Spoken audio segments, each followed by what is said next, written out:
All right, Hokie Nation, we are back after a slightly lengthy layoff for the Hokie Hoops pod. I had a couple things to attend to. I had a wedding down in Charleston, South Carolina that actually took place over the course of two of these games, so I was down there for a while. Mike's been really busy as well, so we haven't actually recorded Mike and I in a while. Billy Ray and myself talked after the UVA game, but since the UVA game, things have unfortunately not gone the Hokies' way. Virginia Tech men's team currently sits at 15 and 11, 5 and 10 in conference, with the most recent three games being a loss to Boston College at home, a win up in Notre Dame, and then a loss to Georgia Tech on the road. So things have not been going well. And at this point in the season, barring a pretty miraculous turnaround and a run in the NCAA tournament, I don't know that a clear path to the NCAA tournament from an at-large perspective exists for Virginia Tech right now. So I kind of want to dive into this as more of a broad picture conversation because there's been a lot on the timeline on Twitter and in various group chats and Twitter groups and Slack and all these different things that I'm in group chats with all these Hokie fans and everyone's trying to figure out what the problem is. So I want to at least take a moment to high level brush through the three games and then go from there and talk about what the issues are, the way I see it at least. And of course, I would love to hear anybody's thoughts on what's kind of gone wrong for a team that we all thought going into the year was had a really high ceiling and has a really really talented roster, and things just haven't gone Virginia Tech's way um, since non-conference basically for the most part. And there's been a variety of reasons why, and I'll get to those in a second. But first, Virginia Tech lost a home game to, quite frankly, a not very good Boston College team, 82 to 76. That was a pretty brutal loss, and even after that one, all of the different bracketologies and things like that still had Virginia Tech as having a chance to get into the NCAA tournament, which was surprising to me. I kind of figured that would be the nail in the coffin. But bracketology still kind of had them, in position to be in position, if you will. And unfortunately, I think the Georgia Tech loss maybe knocked them off of that. But even with a loss at home to a pretty bad Boston College team, Virginia Tech still had a chance, and they kind of jumped on that chance, went up to Notre Dame, and won a really good game on the road, first road win of the year, which is remarkable considering we're in mid to late February now and we have our first road win of the season in the ACC. But then they came back after that and then went down to Georgia Tech and lost 77 to 70. So a loss, a win, and a loss in a stretch where you had to go 3-0 in my personal opinion. If you wanted a net large bid, had to go 3-0, went 1-2 against some mediocre teams. And a common theme you'll see across all three of those games is high scoring, 82-76, 93-87, 77-70. Virginia Tech's been giving up a lot of points, particularly in that Notre Dame game. We took 93 points scored by the Hokies to win against Notre Dame. So the defense has been a problem over the course of these three games, and it's something that I think they need to tighten up if they want to have any chance at going on a nice run here to end the year and feel good about ourselves going into the ACC tournament and potentially an NIT, or if you win the ACC tournament, obviously you're an automatic bid. But the defense has been a problem, and I think particularly defense on the perimeter, guarding the guards, has been tough for Virginia Tech, and I'll get to why I think that is in a second. But when you have a hard time containing the guards and slowing down guard play, it opens up everything for everybody else on the opposing team's offense. If the point guard can beat his man off the dribble and force rotations, then all of a sudden you're getting drop offs to a big man for an easy basket or open jump shot on the wing, and all these things that Virginia Tech's been giving up during this stretch of poor play that I believe has started on the defensive end of the floor. So get these two losses in particular, really high scoring, and the win was really high scoring, 93-87. It should not take 93 points in a college basketball game to get it done, especially against a pretty bad Notre Dame team. So, fortunately, Virginia Tech was able to get that win, but the defense has been problematic all year, and it's continued to be problematic into mid and late February during this particular stretch. So, with that being said, I don't really want to hash on these three games too much more because, quite frankly, everyone's talked about them ad nauseum on Twitter and wherever you get your Hokie content. I'm sure you've talked about these three games in particular, but I'm just going to go into the broader issues. And this is obviously the way I see things. This is the way Ed Williams sees things and how the issues have unfolded for Virginia Tech and gone from a place of really, really high level basketball, being ranked in the top 25 at one point in time in non-conference to where we sit today at 15 and 11. So the issues that I see and the biggest one are the lack of depth, particularly at the guard spot. So this one's tricky because going into the season, a perceived strength of the Virginia Tech Hokies men's basketball team was going to be the guard play, particularly guys like Sean Padula, Hunter Couture, Darius Maddox, with the addition of Rodney Rice and some help from MJ Collins. Guard play and guard depth was a perceived strength for this team going into the year. Now, we all know about Hunter Couture's missed stretch there with the elbow injury. I'm not going to put a whole lot on that. I do think it impacted those games in a huge way, and I think we probably win a couple of those games if he was healthy and played all year. But that being said, you can't plan for 100% health on your basketball team all year long, and I think that blaming his injury for the losses would be disingenuous and unfair. So I will caveat that by saying this team's roster has not been full one time. You lose Hunter Couture for a stretch.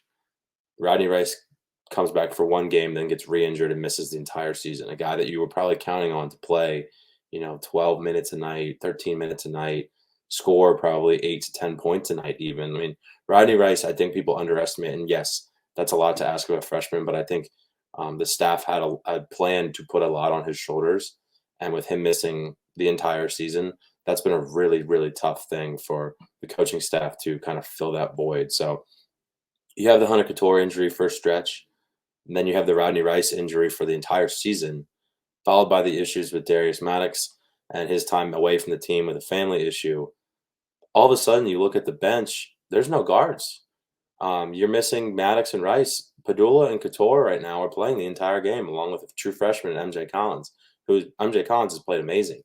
But if you people are the thought that roster management has been a problem. I don't know how you can manage a roster any differently than the way that the staff has done it, due to the fact that Maddox and Rice have been out due to unforeseen circumstances that you could not control or predict when you're building your roster in the summertime via high school kids or transfer portal. You can't predict two guys that, in my opinion, that the staff was probably thinking the combination of Maddox and Rice gives you probably 18 points a night and a good amount of minutes. And they've had none of that. And they've had to find different ways to get creative. John Camden's had to play a lot more than I think we had originally anticipated. MJ Collins is playing starters minutes every single night and has had to, out of necessity of the current state of the roster, with those two guys who were supposed to be big performers and through no fault of their own have had issues and have been held out. And it's resulted in a lot of stress on guys like Hunter Couture and stress on guys like Sean Padula. Sean Padula is playing an insane amount of minutes, and I'll talk more about him here in a second. But that is my biggest issue that I have seen with this team so far, is that the lack of guard depth due to the injuries and off the court stuff going on with Maddox and Rice. I think that has had a trickle down effect on the entire roster, particularly guys like Padula and Couture.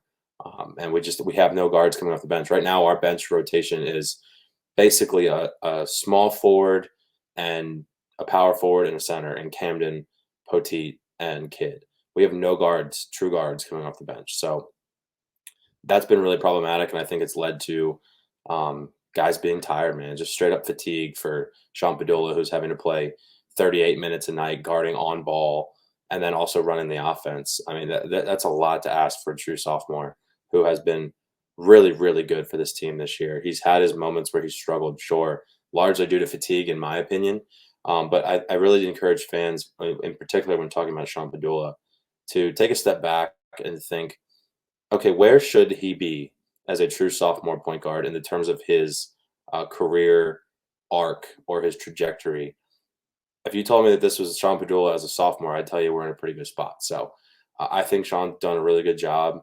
I think he's developed a ton over his freshman year to now, and he's just had a lot on his plate with not a whole lot of help. And that's due to the lack of guard depth that was uncontrollable, in my opinion, from a staff's perspective. So the next issue that I will point to, and I think directly correlates with the lack of guard depth, is intensity. And I think it's really hard to be super, super intense night in and night out when you're playing 38 to 40 minutes night in and night out with no break. But This team has had a problem all year. Not all year. I'll go, conference play on playing up or playing down to their competition. So some examples of that. We've played up to our competition for sure. Wins against Duke, UVA, UNC, in games where those teams, Oklahoma State, even before that, good teams with good players.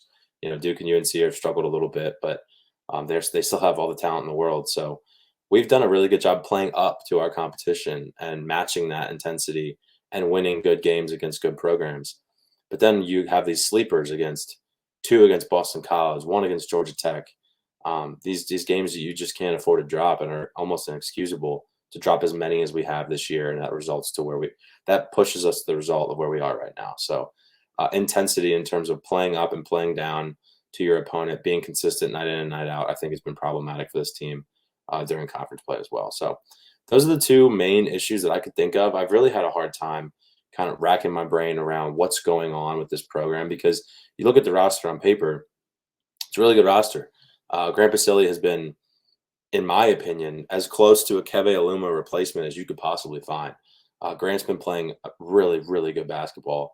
Um, I really think that streak started back at UVA, and since then he's been playing really, really good. But even recently, it just continues to get better and better.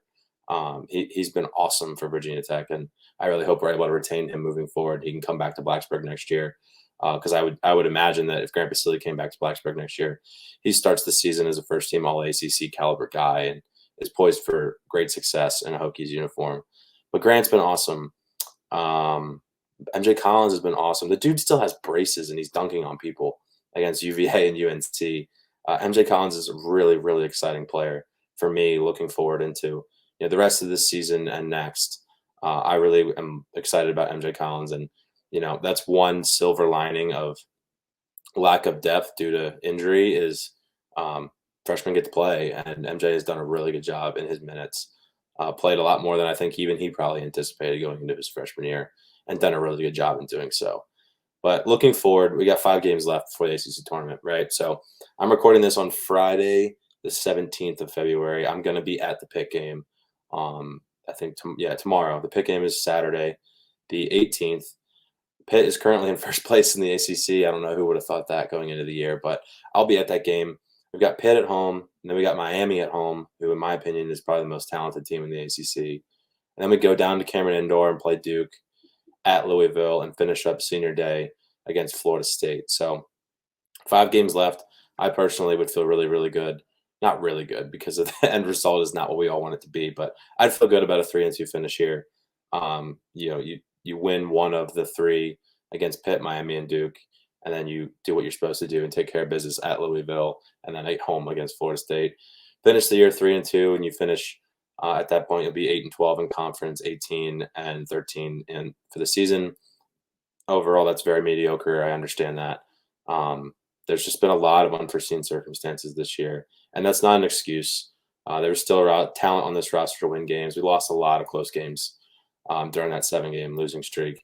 A lot of really, really close games. So it's not an excuse, but I do think it's malpractice to completely ignore the fact that Maddox and Rice have been a non-factor for the majority of ACC play, if not all of ACC play. And those are 2 guys that the staff I know was relying super heavily on going into the year. So finish 3-2 down this 5-game stretch would be really enjoyable as a fan. There's these next 3, Pitt, Miami, and Duke, are really big games. I would love to continue to see MJ Collins be aggressive. He's been really aggressive getting to the rim, an area he's very good at. He's very athletic. I love watching him get to the rim and knock down open jump shots. Just want to see guys continue to improve and build on some of the successes they have had. We'd love to see Sean Padula find a way to get off the floor for a few minutes, but I don't see how that's possible at this point with the way the roster currently stands. So injury-free ball. Would love to see MJ Collins continue his success. Grant Basile continue to play well. Hunter Couture knock down open shots. And let's see if we can get to 3-2 and finish this season on a high note, even though it's been otherwise somewhat disappointing. So that's all I've got kind of for the men right now. I'm really excited to go to the Pitt game tomorrow. I think it's going to be a good one. Hopefully the environment in Cassell is awesome. But I want to turn my attention to the women's team. I've been raving about the women's team on this podcast as much as I can. throughout the season, and I'm going to continue to do more and more of that as the season progresses because they're 21-4 and deserve all the attention in the world.